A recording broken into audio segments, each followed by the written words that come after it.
Hello दोस्तों, मेरा नाम है शिवांशु झा और आपका स्वागत है इंडियन शिवांशु झा चैनल में। आज मैं आपको पढ़ाऊंगा भारतीय अर्थव्यवस्था। भारतीय अर्थव्यवस्था के बारे में पढ़ाऊंगा।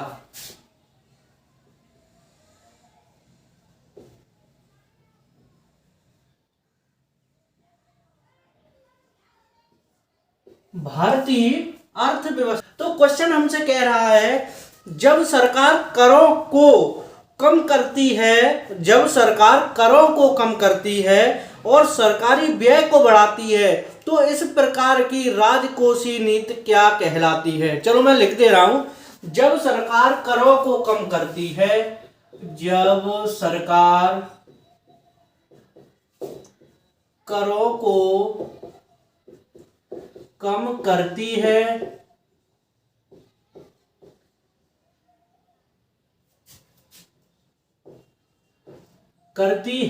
जब सरकार करों को कम करती है और सरकारी व्यय को बढ़ाती है सरकारी व्यय को बढ़ाती है, जब सरकार करों को कम करती है और सरकारी व्यय को बढ़ाती है तो इस प्रकार की राजकोषीय नीति क्या कहलाती है। तो इस प्रकार की राजकोषीय नीति क्या कहलाती है।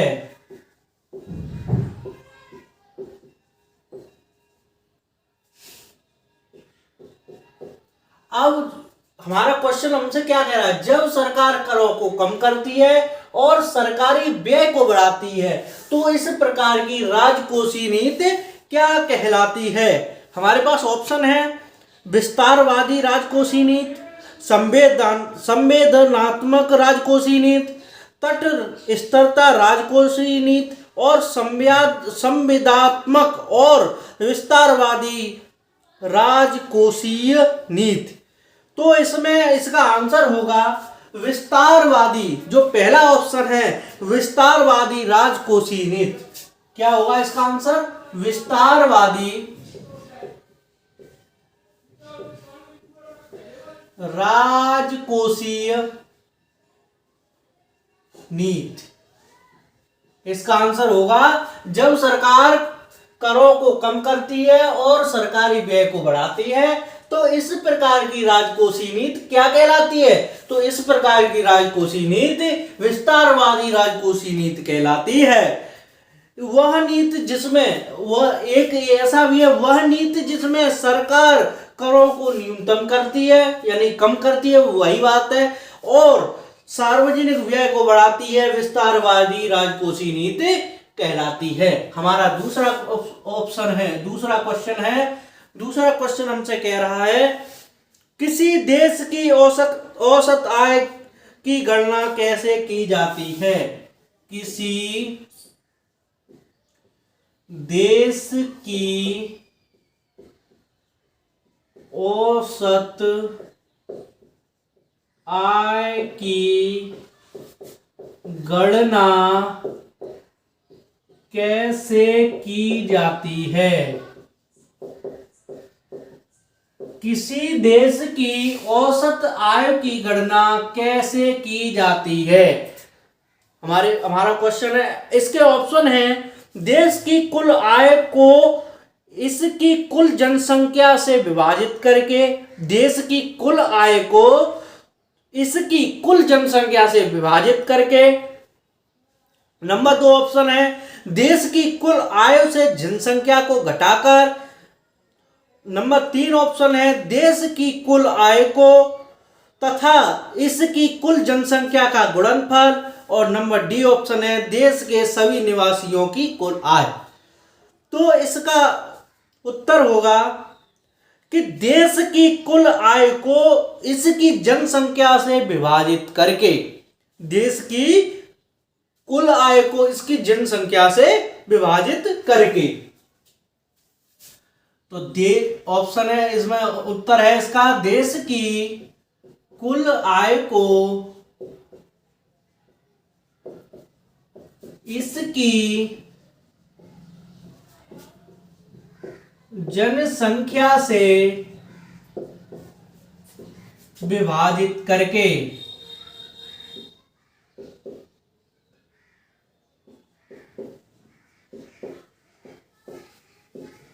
ये इसका उत्तर हो गया। अब कैसे विभाजित करेंगे?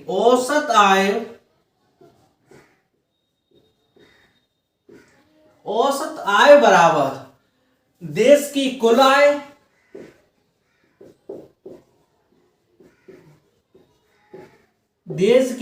आय बट्टे देश की कुल जनसंख्या।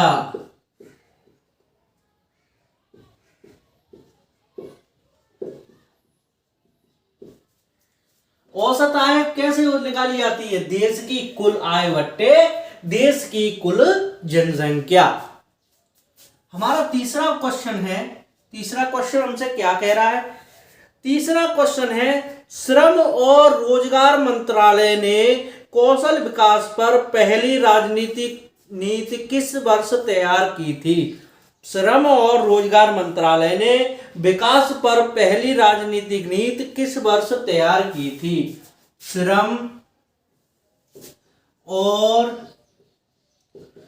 रोजगार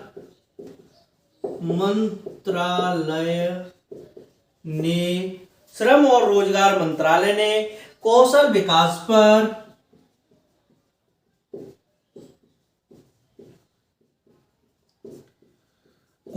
विकास पर पहली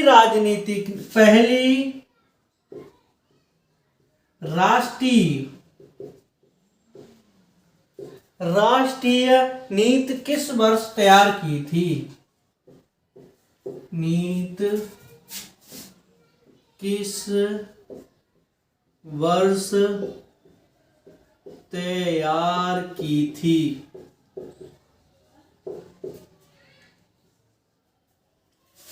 इसका उत्तर है, पहले मैं ऑप्शन बताता हूं। सन 2001 में, नंबर बी ऑप्शन कह रहा है सन 2009 में, नंबर सी ऑप्शन कह रहा है सन 2005 में, नंबर डी ऑप्शन कह रहा है 2015 में। तो इसका राइट आंसर होगा बी, सन 2009 में। 2009 में, सन 2009 में श्रम और रोजगार मंत्रालय ने कौशल विकास पर पहली राष्ट्रीय नीति किस वर्ष तैयार की थी? तो इसका राइट आंसर है 2009 में। अब हमारा अगला क्वेश्चन हमसे कह रहा है, अगला क्वेश्चन हमसे कहता है कि भारत का केंद्रीय बजट तैयार करने वाला बजट प्रभाग वित्त मंत्रालय के अधीन किस विभाग का हिस्सा है? भारत का केंद्रीय बजट तैयार करने वाला बजट प्रभाग वित्त मंत्रालय के किस विभाग का हिस्सा है? तो पहले हम क्वेश्चन लिख लेते हैं। क्वेश्चन है, भारत का केंद्रीय बजट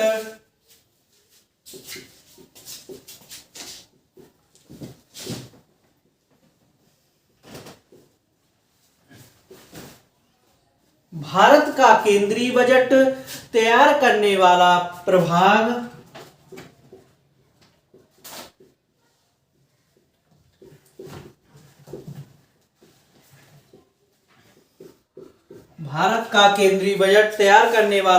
प्रभाग वित्त मंत्रालय के किस विभाग के अधीन है?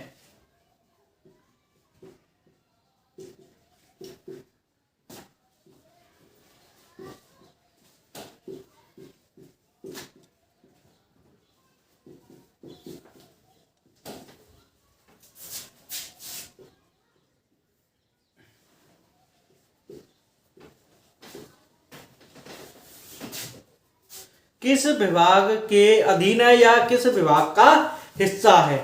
तो इसमें पहला ऑप्शन है वित्तीय सेवाएं विभाग, आर्थिक मामले विभाग, निवेश और सार्वजनिक परिसंपत्ति प्रबंधन विभाग और राजस्व विभाग। तो इसका राइट आंसर होगा, इसका राइट आंसर होगा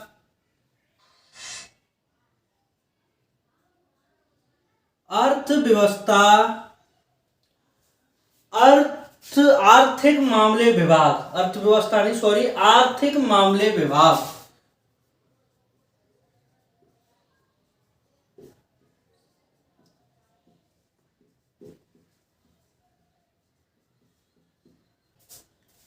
इसी में अगला क्वेश्चन हमसे कहता है, अगला क्वेश्चन हमसे कह रहा है कि भारत जीवन बीमा निगम, भारतीय जीवन बीमा निगम अधिनियम संसद द्वारा किस में पारित हुआ, किस सन में पारित हुआ? भारतीय जीवन बीमा निगम अधिनियम संसद द्वारा किस वर्ष पारित हुआ? तो हम इसे लिखेंगे पहले,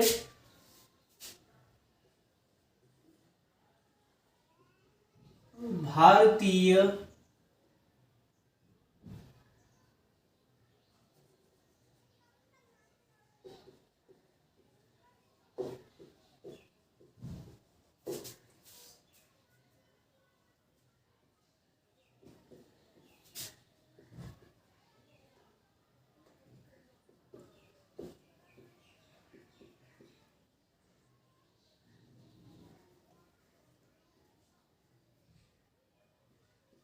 भारतीय जीवन बीमा निगम द्वारा, जीवन बीमा निगम अधिनियम, अधिनियम संसद द्वारा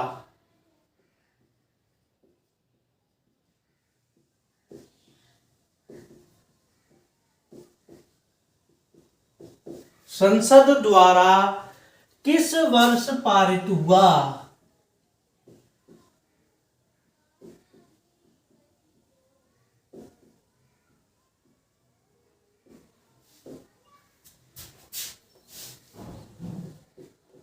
प्रश्न हमसे क्या कह रहा है? प्रश्न हमसे कह रहा है भारतीय जीवन बीमा निगम अधिनियम द्वारा किस वर्ष पारित हुआ, किस वर्ष संसद द्वारा किस वर्ष पारित हुआ? तो हमारा ऑप्शन है सन 1965, बी ऑप्शन है 1971, सी ऑप्शन है 1948, डी ऑप्शन है 1956। तो इसमें से सही ऑप्शन को हमें चुनना है कि भारतीय जीवन बीमा निगम अधिनियम द्वारा संसद द्वारा किस सन में पारित हुआ? तो भारतीय जीवन बीमा निगम अधिनियम संसद द्वारा सन 1956 में पारित हुआ, सन 1956 में पारित हुआ, सन 1956 में पारित हुआ। इसका काम क्या है? यानी विशेष तौर पर बीमा दो तरह के होते हैं, विशेष तौर पर जो बीमा होते हैं वो दो तरह के होते हैं, एक जीवन बीमा और साधारण बीमा। जीवन बीमा से तात्पर्य है कि पॉलिसी खरीदने वाले व्यक्ति की मृत्यु, ये जीवन बीमा से क्या तात्पर्य है? जो पॉलिसी खरीदता है उस व्यक्ति की मृत्यु के पश्चात, मृत्यु हो जाने पर उसके आश्रित को बीमा कंपनी की तरफ से अनुदान राशि दी जाती है, यानी कि अनुदान राशि दी जाती है। जैसे जीवन बीमा में क्या होता है, जैसे जिस व्यक्ति ने वो पॉलिसी ली है और उसके जो बीवी बच्चे हैं उसकी मृत्यु के पश्चात उन्हें वो बीमा दे दिया जाता है। अब साधारण बीमा से क्या तात्पर्य है? साधारण बीमा वो बीमा है जैसे गाड़ियों का बीमा, और किसी व्यक्ति ने ऐसा बीमा करवाया है कि मुझे इतने साल बाद और इसका रिफंड मिलेगा, जो वो किस्तों के तौर पे भरता है और इतने साल बाद उसे उसका रिफंड मिलेगा, उसी व्यक्ति को तो वो साधारण बीमा की श्रेणी में आता है। 1 सितंबर 1956 को भारतीय जीवन बीमा निगम 1 सितंबर 1956 को भारतीय जीवन बीमा निगम को भारतीयों की सेवा के लिए समर्पित कर दिया गया। 1900 यहां इसमें लिखेंगे 1 सितंबर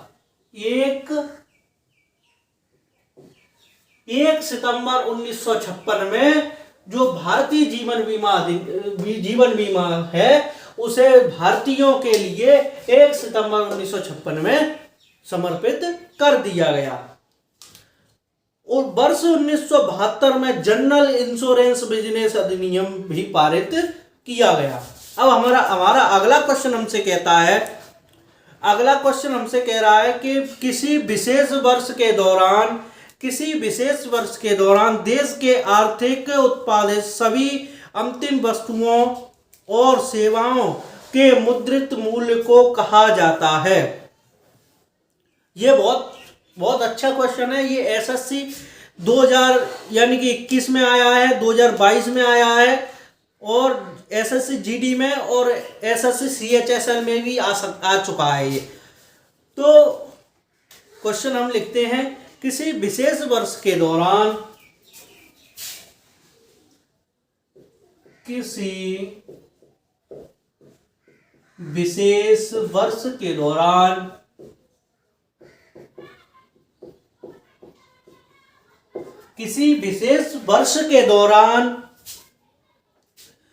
देश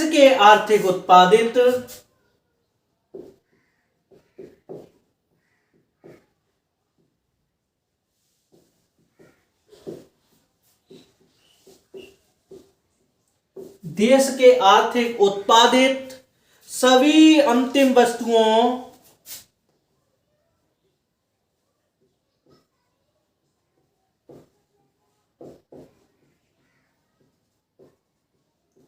सभी अंतिम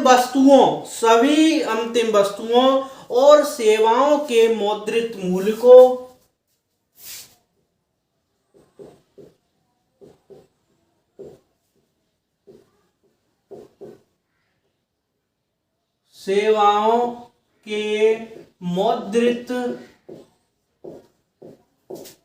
को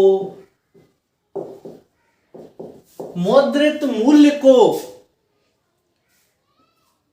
डॉट कहा जाता है।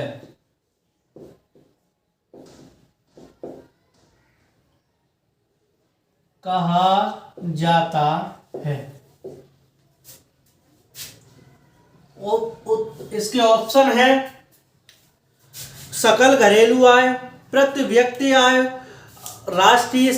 राष्ट्रीय आय और निवल घरेलू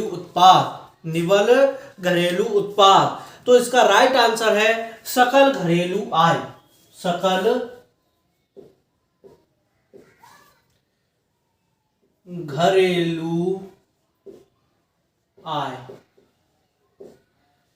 घरेलू आय किसी विशेष वर्ष के दौरान देश की आर्थिक उत्पादित अंतिम वस्तुओं और सेवाओं के मौद्रिक मूल्य को सकल घरेलू आय कहा जाता है। हमारा अगला क्वेश्चन हमसे कह रहा है कि भारत का प्रथम डिजिटल केंद्रीय बजट किस वर्ष में पारित हुआ था? प्रस्तुत हुआ था या फिर पारित हुआ था। भारत का प्रथम डिजिटल केंद्रीय बजट किस वर्ष पारित हुआ था? भारत का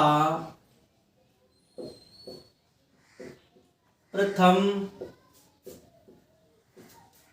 डिजिटल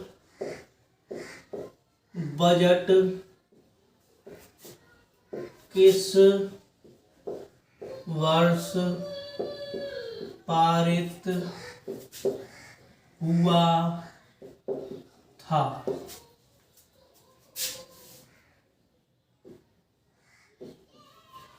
इसके ऑप्शन है सन 2021 में, सन 2019 में, सन 2020 में, सन 2018 में। तो भारत का प्रथम केंद्रीय बजट वर्ष 2021 में पारित हुआ था।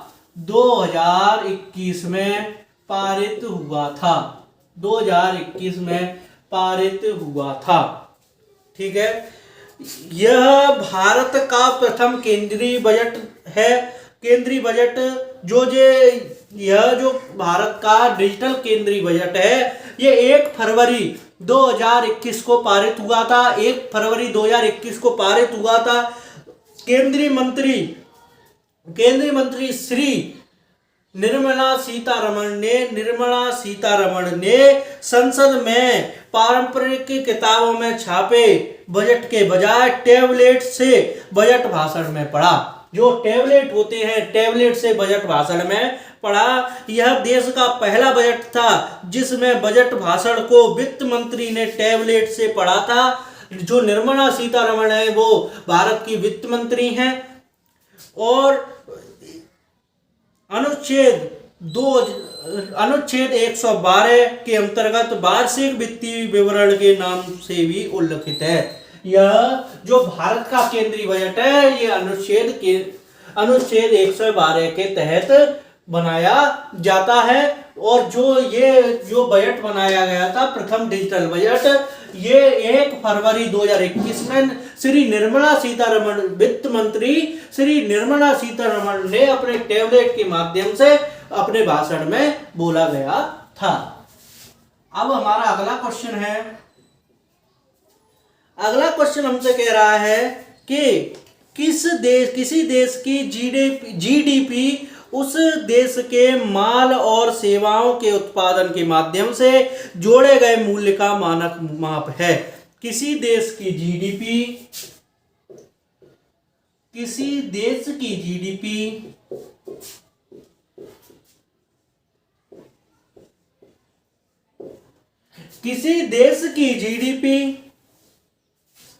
उस देश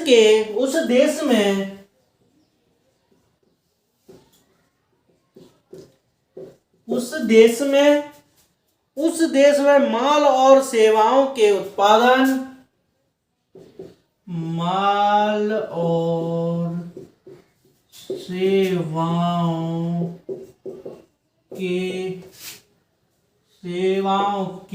उत्पादन किसी देश की जीडीपी उस देश के माल और सेवाओं के उत्पादन के माध्यम से जोड़े गए मूल्य का मानक माप है। किसी उत्पादन के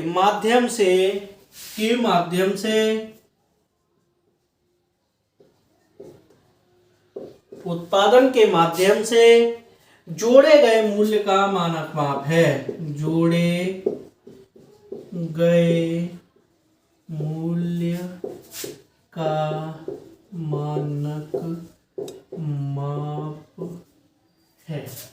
जोड़े गए मूल्य का मानक माप है।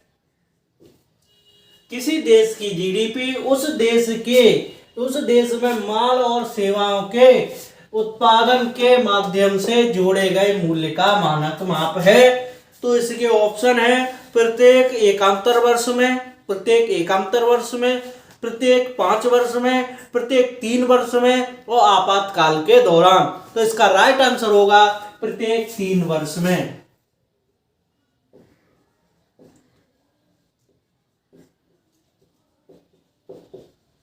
प्रत्येक 3 वर्ष में किसी देश की जीडीपी उस देश में माल और सेवाओं के उत्पादन के माध्यम से जोड़े गए मूल्य का मानक माप है। जो प्रत्येक 3 वर्ष में उसे यानी कि प्रत्येक 3 वर्ष में उसका उत्पादन के माध्यम से किए गए मूल्य की मानक माप कहलाती है। अब हमारा अगला क्वेश्चन है। अगला क्वेश्चन हमसे कह रहा है कि निम्नलिखित में से कौन एक केंद्रीय स्तर का कर है जो वस्तु की सेवा पर जीएसटी में शामिल कर दिया गया है। निम्नलिखित में से एक केंद्रीय स्तर का कौन सा एक केंद्रीय स्तर का कर है। निम्नलिखित में से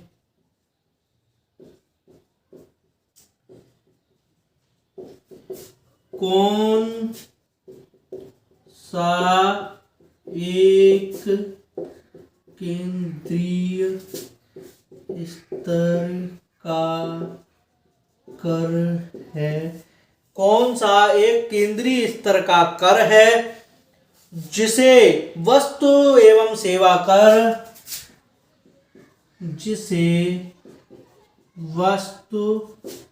एवं सेवा कर जीएसटी में शामिल कर दिया गया है।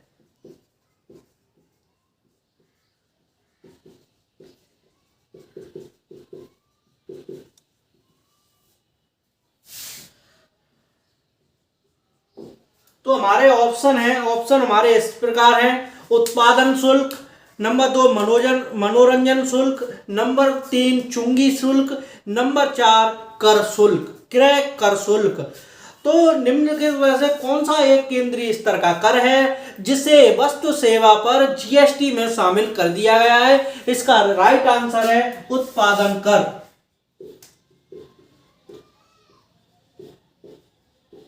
उत्पादन कर निम्नलिखित में से कौन सा, यानी कि एक केंद्रीय स्तर का कर है, एक जो केंद्रीय स्तर का कर है जिसे वस्तु एवं सेवा कर जीएसटी में शामिल कर दिया गया, यानी जो जीएसटी है उसमें शामिल कर दिया गया है। उत्पादन कर है जिसे जीएसटी में शामिल कर दिया गया है। जीएसटी का पूर्ण रूप तो आप जानते ही होंगे, नहीं जानते तो मैं आपको बता रहा हूं। जीएसटी का पूर्ण रूप है goods and service tax. Goods and service tax देश में वस्तु एवं सेवा कर जीएसटी के लिए संविधान के 122